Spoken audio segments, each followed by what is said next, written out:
So here we are at the Texas Book Festival. I'm here with Mr. Luis Macias, and we're going to have an absolutely excellent interview talking about his film, Embracing Dyslexia.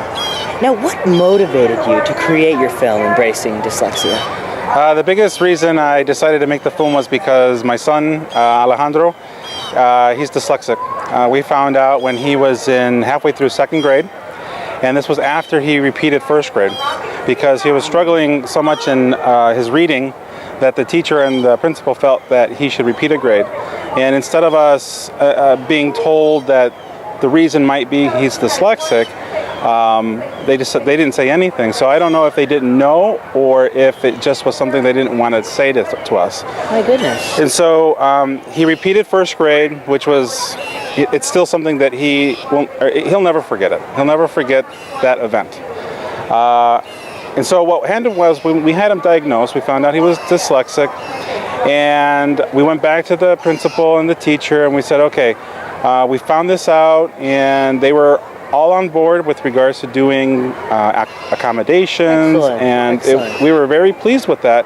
But in the meeting, the principal had told us that she doesn't like to use the word dyslexia. She called it the D word. And I was a little taken aback by that, because Yes.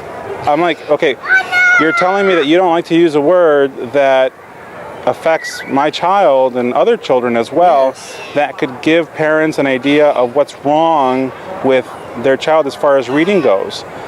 And she says that they also don't like to tell the children, they don't like to label the children because labeling is bad. And while I do agree to some extent that labeling can be harmful, it depends on the context. And I think in Yes, sir. sense of dyslexia, it's important. Yes. So when I realized that the teacher, the principal, the school basically knew about dyslexia and decided not to say anything to us, that's when I decided that there's a lot of information that's not getting out to the teachers and to the principals that needs to be given. Because this is not a curse, this is Yes. not something that is evil or should be ignored. We have to get them to want that information as well. Yes, and so that's kind of the reason I made the film. I had gone to see Susan Barton speak, and it was at that moment that I'm like, okay, I'm going to make the film, and that's what happened. The time is now. The time is now. You know, I really understand what you mean with the principal and things like that. They were really just trying to cover up a wound instead of treating it. Yes. So, what did you learn about dyslexia as you were filming? I think the biggest thing I learned, because I didn't know much about dyslexia myself.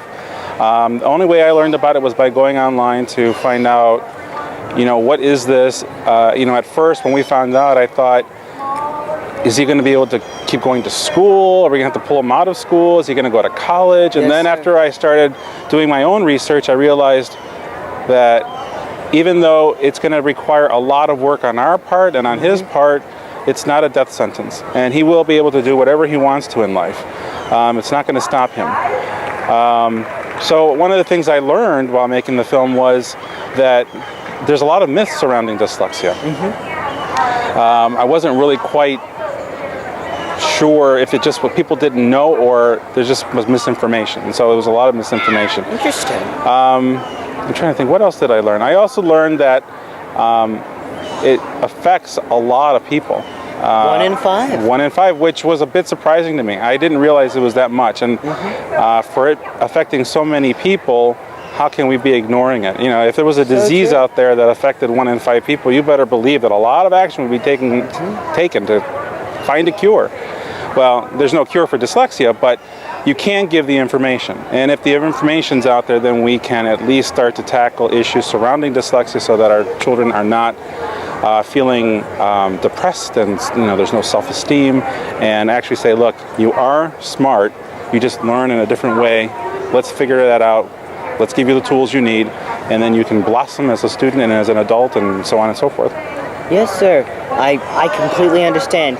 You really need to know what's going on, and then you need to be able to impart that information to others so that they can know what's going on. You're the good Samaritan of dyslexia.